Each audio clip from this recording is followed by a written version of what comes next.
We have even more leaked footage from Pokemon Legends Arceus, including the identities of 3 of the Pokemon Nobles. Let's get started.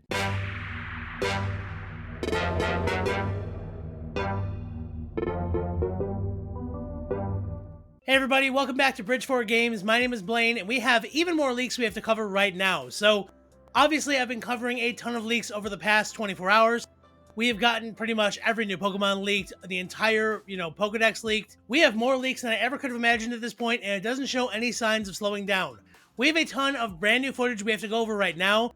We are going to be covering some different game mechanics. We're going to be actually seeing some of the new Pokemon in action. We're even going to get a chance to see some of those brand new Pokemon Nobles, and we're finally going to have some of their identities revealed after this very, very long mystery. So I'm not going to keep you guys waiting anymore. We're going to go ahead and dive right in and look at this brand new content.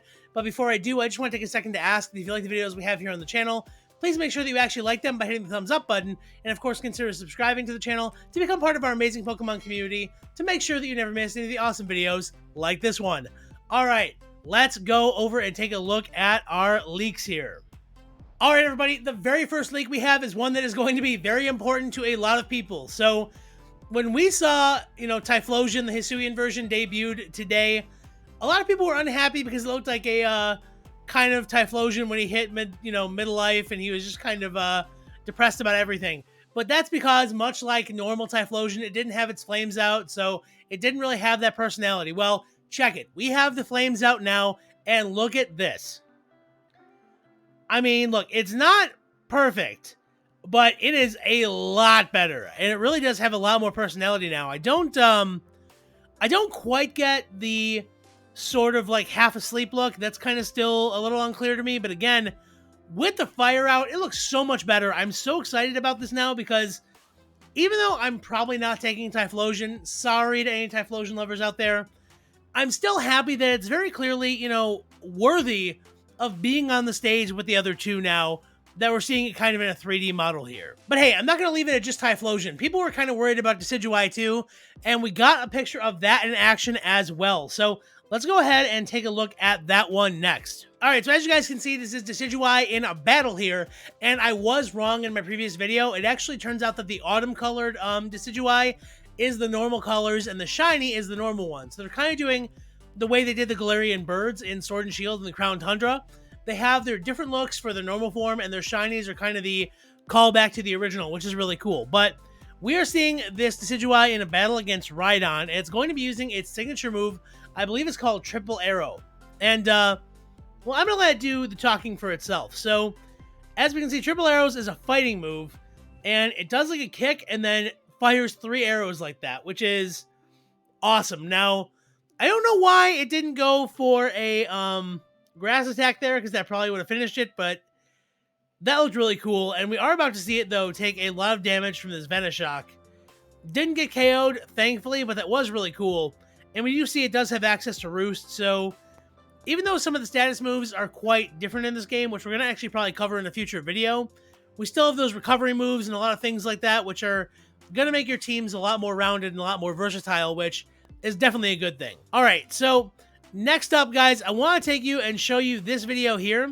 So this video is actually going to be showing you what evolution looks like in the game. Now, as you can see, the player here, I don't know this guy's name. I wish I did. I apologize. He has a Starly here that is ready to evolve. Now, again, it has not leveled up in battle. It is level 14, and he is currently not in battle, and he is able to select Evolve from the menu. And as if that wasn't cool enough, you have to see what the evolutions look like in this game. It is... I don't even want to tell you how cool it is, because I don't want to spoil anything. Feast your eyes, everybody. It'll be coming. Here we go. Starly is ready to evolve. Do it. We have this black background and then this aura of energy. And then it's like teased like it's becoming like a real threatening powerhouse. And then, bam, we have our Staravia there, which is... I cannot believe how cool that looks. Like, I realize at the end of the day, it's just a cosmetic thing, but man, oh man, what a cosmetic thing. That looks so cool. And I really am excited to see what this looks like for all the other Pokemon we evolve. Now, admittedly, evolving something like a Rowlet into a Dartrix may look a little silly with it being that hyped up, but again, Really cool to see, and I'm really glad they're adding this, high level of detail to the game. All right, everybody. Now, as awesome as evolution is, it is not all fun and games in the world of Hisui. Now, we did see in the video clips that I showed earlier today that, you can take falling damage in Hisui, but in Pokemon Legends Arceus, what happens when you go into a body of water without your Basculegion? Let's take a look. So, we jump right in, and everything is seeming okay, but, yeah. We're struggling, and you drown. So, basically, you can totally die. You can drown in this game. You'll black out, and you'll be recovered, losing some of your money and items. So, yeah, you can take damage from falling, and you can drown in this game, which is pretty incredible. I mean, obviously, we have never been really able to go into the water without a Pokemon anyways, so to a degree that makes sense, but really having that level of, depth in terms of like RPG elements is really cool, and I really like that they added that to the game. Now, moving on from there, all right, so this is going to be another feature one, and as we see, the player is riding a Weirdeer here, and as you can see, he's seeing a bunch of Shinx, and over there we have a shiny in the overworld. It is right over here. In case you can't see it, I know the quality of this is not great. I apologize for that. And the Shinx is over there on the right. Now, as we approach, we actually get a shiny, like, cutscene, I believe, when you throw the Pokeball. And we see that it is, it has the stars that pop up. There's also a sound that pops up to let you know it's shiny, which is really, really cool. So, again, it does help if you're in the overworld and you happen to spot one. You'll be able to actually notice it a lot more quickly. So, it's just a nice little feature they added that's, kind of a quality of life improvement, which I think is pretty cool.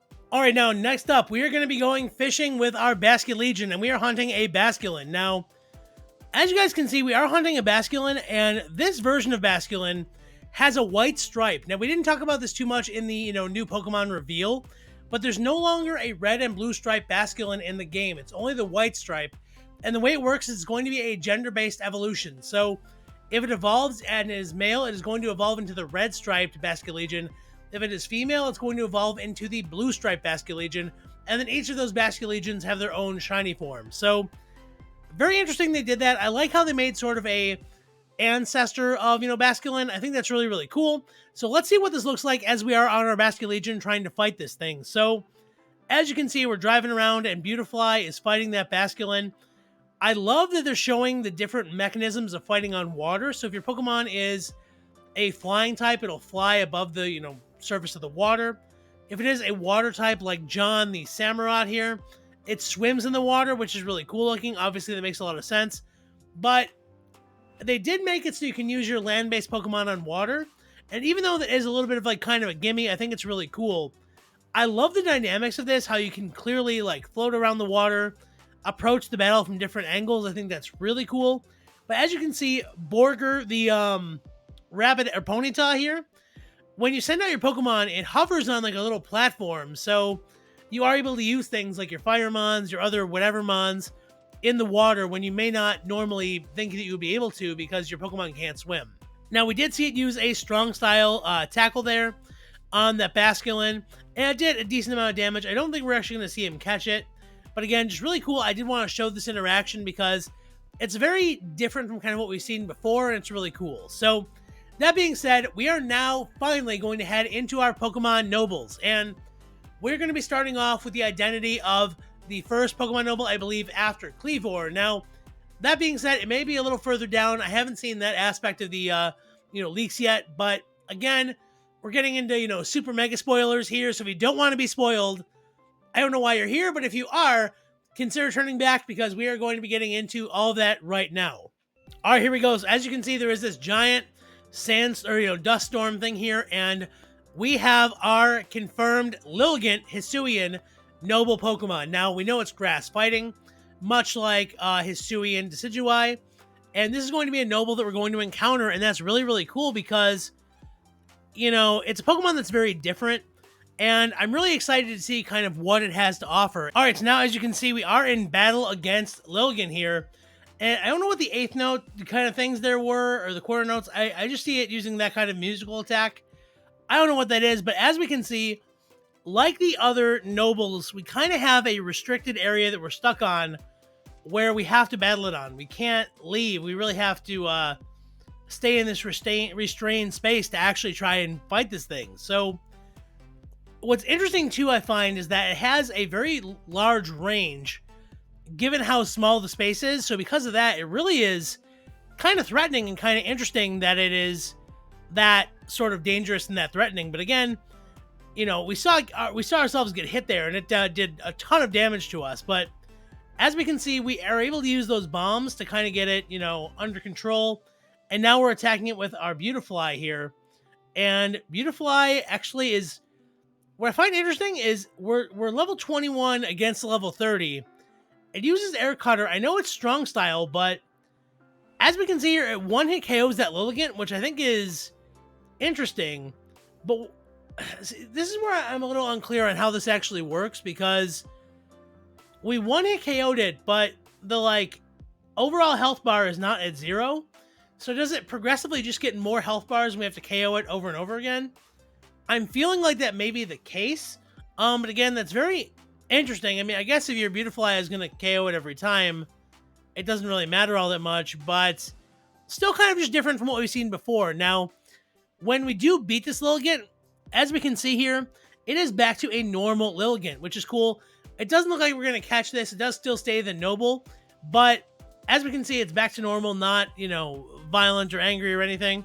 But in case you guys missed that, for beating it, we got the Meadow Plate. So all the Arceus plates are in the game, as we know, and the Meadow Plate is the one that allows Arceus to become a Grass-type Pokemon. Now, from Kleavor, we're probably going to get either the Bug Plate or the Rock Plate. We don't know which one.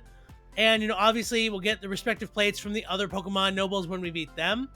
But it is interesting because the plates are going to have a pretty significant role in the game, I think, because we know the normal plates are there, but we also know there are some special ones as well, which we're going to touch on in a future video also. So just something to keep in mind that you do get those items when you do complete that that checkpoint challenge there. So we know now that one of the early nobles is that Lilligant.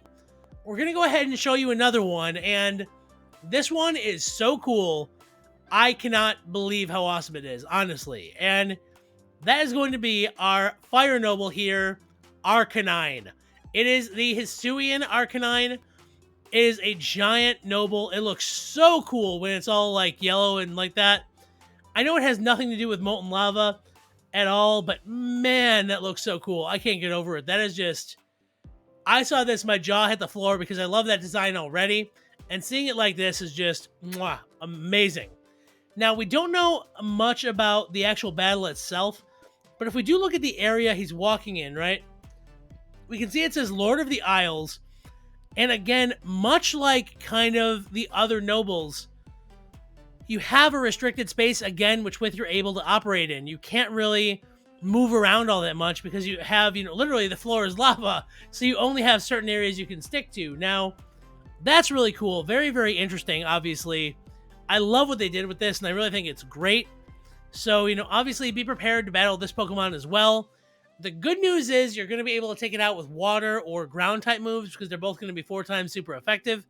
But again, really awesome Pokemon. I can't wait to see this and, you know, play this mission because I'm just going to have so much fun facing a Pokemon that looks this cool. Now, the last Noble that we are able to reveal is going to be Avalog. Now, I know the screenshot is not a, you know, perfect like mugshot of it, but if you take a look at what we actually have here, we see the sharp angled jaw, we see the flat top there, and we see it is clearly in an icy area with a bunch of rocks around.